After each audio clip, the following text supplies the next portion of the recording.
चौधरी साहब जी जी आज़ाद कश्मीर की जी हुकूमत है पहले तो इलैक्शन बड़ा मुश्किल सी फिर हुकूमत साजी का मरहला तो नून लीग दी मुश्किलात उत्थे भी काफ़ी ज़्यादा नज़र आंदियां ने। ਇਹਦੇ ਚ ਦੇਖੋ ਗੱਲ ਹੈ ਹੁੰਦੀ ਕਿ ਕੋਈ ਵੀ ਜਿਸਲੇ ਇਲੈਕਸ਼ਨ ਹੁੰਦਾ ਹੈ ਔਰ ਉਸ ਤੋਂ ਬਾਅਦ ਜਿਹੜੀ ਪਾਰਟੀ ਵਿਨ ਕਰਦੀ ਹੈ ਤੇ ਉਹਦੇ ਵਿੱਚ ਮੁxtਲਿਫ ਕਿਸਮ ਦੇ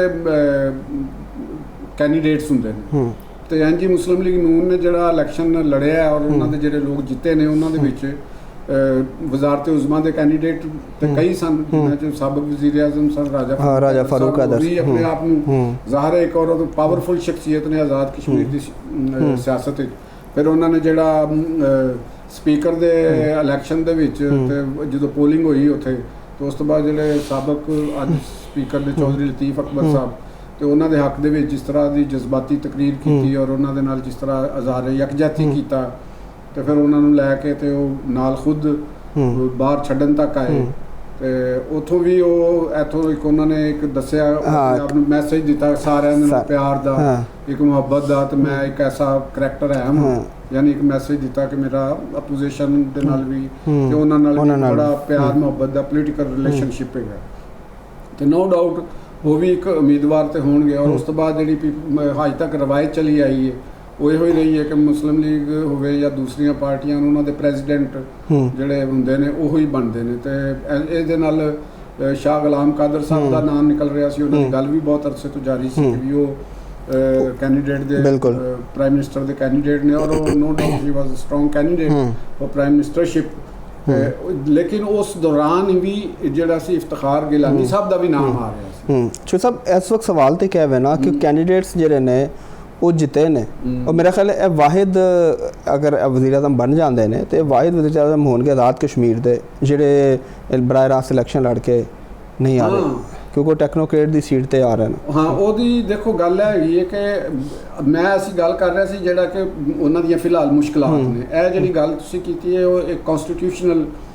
मैटर है कि क्या कॉन्स्टिट्यूशन वो इजाजत देंदा है कि नहीं देंदा। वैसे तारड़ साहब ने तो कहा कि कोई मसला नहीं कॉन्स्टिट्यूशन दे विच कोई इहदे बारे च खामोश है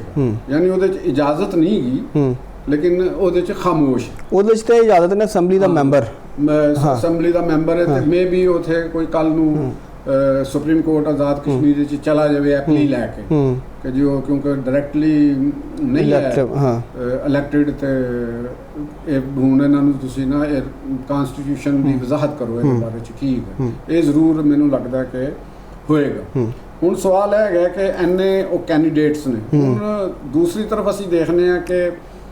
जिहड़े स्पीकर बने आज़ाद कश्मीर असैंबली दे ताहिर फारूक साहब वो भी प्रेजिडेंट दी रेस शामिल सन प्राइम मिनिस्टर दी रेस वो भी एक स्ट्रॉन्ग उम्मीदवार के तौर के उत्ते वो मौजूद सन तो लेकिन उन्होंने स्पीकर बना दिता गया एडजस्ट हो गया चलो उन्होंने बड़ी खुश असलूबी दे नाल अपना स्पीकरशिप का अहदा कबूल कर तो दूसरा उन्होंने डिप्टी स्पीकर नूं भी कर लिया और किसी किस्म का कोई इख्तलाफ सामने नहीं आया। हुण जिसले उन्होंने ये ऐलान हो गया है इफ्तिखार गिलानी साहब का सवाल मुख्तलिफ कॉर्नर्स दे विचों ये आ रहा है कि वाए इफ्तिखार गिलानी भी क्यों असल सवाल तो यही है क्यों जबकि शाह गुलाम कादर साहब मौजूद ने और मुस्लिम लीग दे कोल आज़ाद कश्मीर स्टालवार्ड उन्होंने इलैक्ट होए तो उन्होंने तो बाद तुसी एक क्वाइट यंग परसनैलिटी जिहड़ी है उन्होंने तुसी क्यों इस हवाले दे नाल वो दे रहे हो। कुछ लोगों का ख्याल है कि प्योरली मियाँ नवाज शरीफ साहब का कैंडीडेट उन्होंने पसंद है वो चाहते हैं कि उन्होंने नाल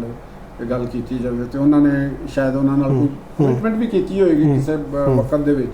ते दूसरी तरफ यह भी सुनने चाह रहा है कि शायद CM पंजाब भी उन्होंने मतलब कि उन्होंने भी ख्याल से कि अगर ये बन जाते बेहतर हो ठीक है। तो हुण अजमूदा ने उन्होंने वास्ते एक चीज़ तो यह आती है कि तुहानूं याद होएगा कि जिसले PTI का दौर से उसले फारूक हैदर साहब उत्थे मौजूद सन उत्थे बतौर वज़ीर आज़म भी तो उन्होंने तनकीद भी बड़ी हुई उन्होंने वज़ारत उज़मा दे विच खासियां गल्लां बातां भी ये चीज़ां होंदियां रहियां तो वो पहले भी लगता सी इलैक्शन तो पहले कि शायद राजा फारूक हैदर साहब जिहड़े ना वो इस दफ़ा वज़ीर आज़म ना बन सकते। वैसे राजा फारूक साहब ने भी इलैक्शन मिले टफ टाइम बहुत हाँ बिल्कुल उन्होंने मिले और इसका अंदाज़ा ਰਾਜਾ ਫਾਰੂਕ ਸਾਹਿਬ ਨੂੰ ਖੁਦ ਵੀ ਹੈ ਸੀ ਕਿ ਵੀ ਸ਼ਾਇਦ ਮੈਂ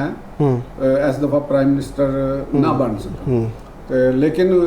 ਉਮੀਦ ਤੇ ਆਖਰੀ ਦਮ ਤੱਕ ਬਰਕਰਾਰ ਰਹਿੰਦੀ। ਜਿਹੜੇ ਤਾਕਤਵਰ ਲੋਕ ਹੁੰਦੇ ਨੇ, ਤਾਕਤਵਰ ਲੌਬੀਆਂ ਹੁੰਦੀਆਂ ਨੇ, ਉਹਨਾਂ ਦੀ ਕੋਸ਼ਿਸ਼ ਤੇ ਆਖਰੀ ਦਮ ਤੱਕ ਹੁੰਦੀ ਰਹਿੰਦੀ। ਬਿਲਕੁਲ। ਤੇ ਐਸੇ ਤਰੀਕੇ ਦੇ ਨਾਲ ਹੀ ਸ਼ਾਹ ਗੁਲਾਮ ਕਾਦਰ ਸਾਹਿਬ ਦਾ ਕਿਉਂਕਿ ਪਲੜਾ ਜ਼ਿਆਦਾ ਭਾਰੀ ਇਸ ਵਾਸਤੇ ਸੀ ਕਿ ਉਹ ਮੁਸਲਿਮ ਲੀਗ ਦੇ ਪ੍ਰੈਜ਼ੀਡੈਂਟ ਵੀ ਰਹਿ ਚੁੱਕੇ ਸਨ ਤੇ ਫਿਰ ਹੁਣ ਕਨਵੀਨਰ ਸਨ, ਔਰ ਉਹ ਇਲੈਕਸ਼ਨ ਵੀ ਉਹ ਜਿੱਤ ਗਏ ਸਨ, ਤੇ ਉਹਨਾਂ ਦਾ ਵੀ ਨਵਾਜ਼ ਸ਼ਰੀਫ ਵਗੈਰਾ ਦੇ ਨਾਲ, ਮੀਆਂ ਸਾਹਿਬ ਦੇ ਨਾਲ ਇੱਕ ਕਰੀਬੀ ਤਾਲੁਕ ਸਮਝਿਆ ਜਾਂਦਾ ਸੀ, ਔਰ ਕੋਈ ਐਡੇ ਮੁਤਨਾਜ਼ਿਆ ਉਹ ਸ਼ਖਸੀਅਤ ਵੀ ਨਹੀਂ ਸਨ ਹੈਗੇ। ਤੇ ਜਿਹੜੀ ਉੱਥੋਂ ਦੀ ਬਰਾਦਰੀ ਦਾ ਗਰੁੱਪਿੰਗ ਅਗਰ ਅਸੀਂ ਦੇਖਦੇ ਹਾਂ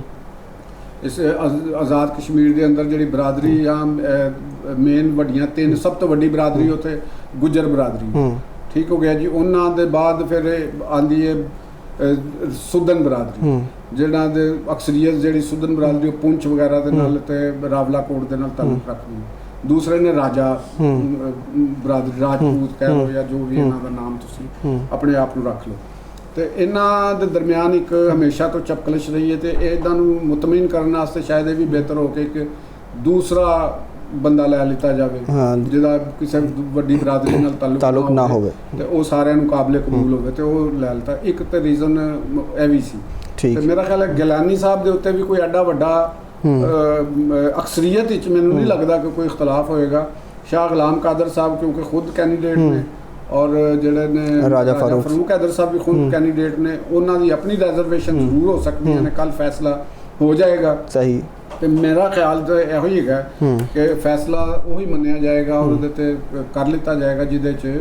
ਮੀਆਂ ਨਵਾਜ਼ ਸ਼ਰੀਫ ਸਾਹਿਬ ਉਹਦੇ ਤੇ ਕਹਿਣਗੇ ਤੇ ਉਹ ਫਾਈਨਲ ਚੀਜ਼ ਹੋ ਜਾਏਗੀ। ਕਿਉਂਕਿ ਜੇ ਪ੍ਰੈਜ਼ੀਡੈਂਟ ਦੀ ਸਲੋਟ ਬਾਕੀ ਹੈ ਤੇ ਫਿਰ ਕੋਈ ਇੱਕ ਅੱਧਾ ਉਮੀਦਵਾਰ ਵਿੱਚੋਂ ਬਤੌਰ ਪ੍ਰੈਜ਼ੀਡੈਂਟ ਵੀ ਹੋ ਸਕਦਾ, ਜਾਂ ਫਿਰ ਸੀਨੀਅਰ ਮਿਨਿਸਟਰ ਦੇ ਤੌਰ ਦੇ ਉੱਤੇ ਕਿਸੇ ਨੂੰ ਐਡਜਸਟ ਕੀਤਾ ਜਾਏਗਾ। ਲੇਕਿਨ ਮੁਸਲਿਮ ਲੀਗ ਨੂੰ ਇਹਦੇ 'ਚ ਮਸਾਇਲ ਜ਼ਰੂਰ ਨੇ। ਤੁਹਾਨੂੰ ਇੱਕ ਹੋਰ ਮੈਂ ਇੱਕ ਦਿਲਚਸਪ ਗੱਲ ਕਰਾਂ ਕਿ ਜਿਹੜੀਆਂ ਹਕੂਮਤਾਂ ਦੇ ਅੰਦਰ ਇਸ ਕਿਸਮ ਦੇ ਮਸਾਇਲ ਪੈਦਾ ਹੁੰਦੇ ਨੇ, ਤੁਹਾਨੂੰ ਯਾਦ ਹੋਏਗਾ ਜਦੋਂ PTI ਦੀ ਗਵਰਨਮੈਂਟ ਸੀ 4-5 ਸਾਲ ਪਹਿਲੇ ਇੱਥੇ ਬਣੀ, ਉਹਨਾਂ ਨੇ ਇਲੈਕਸ਼ਨ ਜਿੱਤਿਆ, ਤੇ ਉਸ ਵਕਤ ਵੀ ਬਣਾਇਆ ਗਿਆ ਸੀ, ਅਚਾਨਕ ਫੈਸਲਾ ਕਰ ਦਿੱਤਾ ਗਿਆ ਸੀ ਅਬਦੁਲ ਕਯੂਮ ਨਿਆਜ਼ੀ ਦੇ ਹੱਕ ਦੇ ਵਿੱਚ ਜੀ, ਠੀਕ ਹੋ ਗਿਆ ਜੀ। ਅਬਦੁਲ ਕਯੂਮ ਨਿਆਜ਼ੀ ਬਣ ਗਏ ਸਨ, ਹਾਲਾਂਕਿ ਜਿਹੜੇ ਪੀਪਲ ਉਸ ਦੇ ਬੰਦੇ ਸਨ ਉਹ ਨਹੀਂ ਸੀ ਬਣ ਸਕੇ ਉਸ ਵਕਤ, ਉਹਨਾਂ ਦੀ ਵੀ ਕੋਸ਼ਿਸ਼ ਸੀ, ਤੇ ਲੇਕਿਨ ਉਹ ਬਾਅਦ ਵਿੱਚ ਉਹ ਸਿਰਫ ਸਾਲ 1.5 ਸਾਲ ਹੀ ਉਹ ਕੱਢੇ। ਤੇ ਉਸ ਤੋਂ ਬਾਅਦ ਸਰਦਾਰ ਜਿਹੜੇ ਨੇ ਹੁਣ ਇਸਤਕਾਮ ਪਾਰਟੀ ਦੇ ਵਿੱਚ ਜਿਨ੍ਹਾਂ ਤੇ ਹਮਲਾ ਵੀ ਹੋਇਆ ਸੀ, ਤੇ ਉਹਨਾਂ ਦਾ ਆਪਣਾ ਉਹ ਇਲਿਆਸ ਸਰਦਾਰ ਇਲਿਆਸ ਬਣ ਗਏ ਵਜ਼ੀਰ ਆਜ਼ਮ ਉੱਥੋਂ ਦੇ, ਉਹ ਵੀ ਸਾਲ 1.5 ਸਾਲ ਹੀ ਕੱਢ ਸਕੇ। ਤੇ ਉਸ ਤੋਂ ਬਾਅਦ ਫਿਰ ਜਿਹੜੇ ਆਖਰੀ ਵਜ਼ੀਰ ਆਜ਼ਮ ਉਹਨਾਂ ਦੇ ਸਨ PTI ਦੇ, ਜਿਨ੍ਹਾਂ ਦੇ ਦੌਰ 'ਚ ਇਹਨਾਂ ਨੇ ਕੀਤਾ, ਔਰ ਹੁਣ ਵੀ ਉਹ ਹਾਰੇ ਨੇ ਇਲੈਕਸ਼ਨ, ਉਹ ਬਣੇ, ਉਹ 2 ਸਾਲ ਰਹੇ। ਤੇ ਉਸ ਤੋਂ ਬਾਅਦ ਪੀਪਲਸ ਪਾਰਟੀ ਦੇ ਰਾਠੌਰ ਸਾਹਿਬ ਬਣ ਗਏ, ਤੇ ਰਾਠੌਰ ਸਾਹਿਬ ਵੀ ਜਿਵੇਂ ਜਿੱਤੇ ਨੇ, ਆਜ਼ਾਦ ਕਸ਼ਮੀਰ ਦੀ ਵਾਹਦ ਸੀਟ ਉਹ ਹੈਗੀ ਹੈ ਜਿਹਦੇ ਉੱਤੇ ਜਿਹੜੇ ਮੁਮਤਾਜ਼ ਰਾਠੌਰ ਸਾਹਿਬ ਜਿਹੜੇ ਨੇ, ਫੈਸਲ ਰਾਠੌਰ ਸਾਹਿਬ ਜਿਹੜੇ ਨੇ ਜਿੱਥੋਂ ਇਹ ਜਿੱਤੇ ਨੇ, ਉਸ ਕਨਸਟੀਟਿਊਂਸੀ ਦੇ ਸੈਂਕੜੋਂ ਹਜ਼ਾਰਾਂ ਲੋਕਾਂ ਨੇ ਮੁਜ਼ਾਹਰੇ ਕੀਤੇ ਉਹਨਾਂ ਦੇ ਖਿਲਾਫ, ਉਹਨਾਂ ਦੀ ਜਿੱਤ ਦੇ ਖਿਲਾਫ। ਅਸੀਂ ਇਹ ਨਹੀਂ ਕਹਿੰਦੇ ਕਿ ਉਹ ਜਿੱਤ ਗਏ ਹੋਣੇ, ਉਹ ਹਾਰ ਗਏ ਹੋਣੇ ਨੇ, ਯਾਨੀ ਉਹ ਪ੍ਰਾਈਮ ਮਿਨਿਸਟਰ ਸਨ, ਪੀਪਲਸ ਪਾਰਟੀ ਨੇ ਇੱਕ ਪ੍ਰੈਜ਼ੀਡੈਂਸ਼ੀਅਲ ਆਪਣਾ ਜਿਹੜਾ ਪ੍ਰੈਜ਼ੀਡੈਂਸ਼ੀਅਲ ਕਹਿੰਦਾ ਪ੍ਰਾਈਮ ਮਿਨਿਸਟਰ ਦਾ ਜਿਹੜਾ ਕੈਂਡੀਡੇਟ ਸੀ ਉਹ ਦਰੁਸਤ ਚੁਣਾਵ ਨਹੀਂ ਕਰ ਸਕੇ, ਤੇ ਉਹਦਾ ਰਿਜ਼ਲਟ ਪੀਪਲਸ ਪਾਰਟੀ ਨੂੰ ਇਲੈਕਸ਼ਨ ਦੀ ਹਾਰ ਦੀ ਸ਼ਕਲ ਦੇ ਵਿੱਚ ਮਿਲ ਗਿਆ। ਤੇ ਇੰਜ ਖਤਰਾ ਇਹ ਵੀ ਹੈਗਾ ਕਿ ਜਦੋਂ ਅੱਗੇ ਚੱਲ ਕੇ ਅਗਰ ਕੋਈ ਇਖਤਲਾਫ ਨੂਨ ਲੀਗ ਹੋ ਗਏ, ਹਾਲਾਤ ਉੱਥੇ ਵੀ ਗੜਬੜ ਹੋਣ ਦਾ ਚਾਂਸ ਹੈ, ਅਗਰ ਆਪਸ ਵਿੱਚ ਇੱਕ ਹਾਊਸ ਡਿਵਾਈਡ ਹੋ ਗਿਆ। ਹਾਂ ਨਹੀਂ ਜੋ ਸਭ ਮਸਾਇਲ ਤੇ ਯਕੀਨਨ ਮੌਜੂਦ ਨੇ, ਔਰ ਕਿਉਂਕਿ ਹਾਲੇ ਇੱਕ ਫੇਜ਼ ਇਲੈਕਸ਼ਨਸ ਦਾ ਹੋਣਾ ਹੈ, ਕੰਪਲੀਟ ਨਹੀਂ ਹੋਏ ਇਲੈਕਸ਼ਨਸ, ਉਧਰ ਵੀ ਮਾਮਲਾਤ ਨੇ। ਫਿਰ ਇਹਨਾਂ ਨੇ ਉਹ ਕਰਨਾ ਅਜੇ ਦੇਖੋ ਨਾ ਕਿ ਜਿਹੜੀ ਨਵੀਂ ਗਵਰਨਮੈਂਟ ਬਣੀ ਇਹਨਾਂ ਨੇ ਉਹ ਧਰਨਾ ਵੀ ਟੈਕਲ ਕਰਨਾ। ਹਾਂ, ਤੇ ਉਹਦੇ ਵਾਸਤੇ ਤਾਂ ਯੂਨਿਟੀ ਹੀ ਚਾਹੀਦੀ, ਯੂਨਿਟੀ ਉਹਦੇ ਵਾਸਤੇ ਇੱਕ ਤਾਕਤਵਰ ਵਜ਼ੀਰ ਆਜ਼ਮ ਦੀ ਜ਼ਰੂਰਤ ਹੈਗੀ ਹੈ ਜਿਹੜਾ ਜੁਰਅਤ ਕਰ ਸਕੇ, ਜਿਹੜਾ ਉਹਨਾਂ ਦੇ ਅੱਗੇ ਖਲੋ ਸਕੇ। ਤੇ ਦੇਖੋ ਇਫਤਖਾਰ ਗਿਲਾਨੀ ਸਾਹਿਬ ਅਗਰ ਇਸ ਮਿਆਰ ਦੇ ਉੱਤੇ ਪੂਰਾ ਉਤਰਦੇ ਨੇ ਤਾਂ ਠੀਕ ਹੋਏਗਾ, ਦੇਖ ਲੈਣਗੇ। ਇਹ ਕਹਿੰਦੇ ਨੇ ਕਿ ਵਕਤ ਤੇ ਸਾਹਮਣੇ में ਕਿਸੇ ਨੇ ਨਾਈ ਨੂੰ ਕਿਹਾ ਨਾ ਕਿ ਨਾਈ ਦੇ ਕੋਲ ਚਲਾ ਗਿਆ ਕਟਿੰਗ ਕਰਾਉਣ ਵਾਸਤੇ, ਉਹਨਾਂ ਨੇ ਕਿਹਾ ਕਿ ਜੀ ਮੇਰੇ, ਉਹਨੇ ਪੁੱਛਿਆ ਕਟਿੰਗ ਕਰਾਉਣ ਵਾਲੇ ਨੇ, ਉਹਨੇ ਕਿਹਾ ਯਾਰ ਮੈਨੂੰ ਦੱਸ ਨਾਈਆ ਮੇਰੇ ਕਿੱਡੇ ਵਾਲ ਹੈ, ਤੇ ਉਹਨੇ ਕਿਹਾ ਯਾਰ ਇਹ ਹੁਣੇ ਤਾਂ ਕੱਟਣੇ ਨੇ ਨਾ, ਤੇਰੇ ਅੱਗੇ ਡਿੱਗ ਪੈਣੇ ਨੇ, ਆਪੇ ਹਿਸਾਬ ਲਾ ਲੈ। ਹਾਂ ਸਹੀ ਹੈ, ਤੇ ਠੀਕ ਹੈ। ਇੱਥੇ ਵੀ ਪਤਾ ਲੱਗ ਜਾਂਦਾ ਕਿ ਮੀਆਂ ਨਵਾਜ਼ ਸ਼ਰੀਫ ਸਾਹਿਬ ਦਾ ਜਿਹੜਾ ਕੈਂਡੀਡੇਟ ਹੈ ਕਿੰਨਾ ਕੁ ਦਬਾਅ ਕੈਂਡੀਡੇਟ ਨਿਕਲਦਾ ਹੈ। ਪਹਿਲੇ ਤਾਂ ਹੈ ਨਾ ਜੋਈ ਸਾਹਿਬ ਕਿ ਪਹਿਲੇ ਉਹ ਦਬਾਂਗਾ ਕੈਂਡੀਡੇਟ ਬਣਦਾ ਵੀ ਹੈ ਕਿ ਨਹੀਂ, ਪਹਿਲੇ ਤਾਂ ਵਜ਼ੀਰ ਆਜ਼ਮ ਬਣਦਾ ਹੈ ਕਿ ਨਹੀਂ, ਇਸ ਵਕਤ ਜਿਹੜਾ ਮਾਮਲਾ ਔਖਾ ਪੈਂਦਾ, ਬੜਾ ਔਖਾ ਹੈ। ਤੇ ਦੇਖੋ ਅੱਗੇ ਕੀ ਕਰਦੇ, ਅਸੀਂ ਤਾਂ ਦੁਆ ਕਰ ਸਕਨੇ ਹਾਂ ਕਿ ਮਾਮਲਾਤ ਅੱਗੇ ਚੱਲਦੇ ਰਹਿਣ ਔਰ ਦਰੁਸਤ ਚੱਲਦੇ ਰਹਿਣ।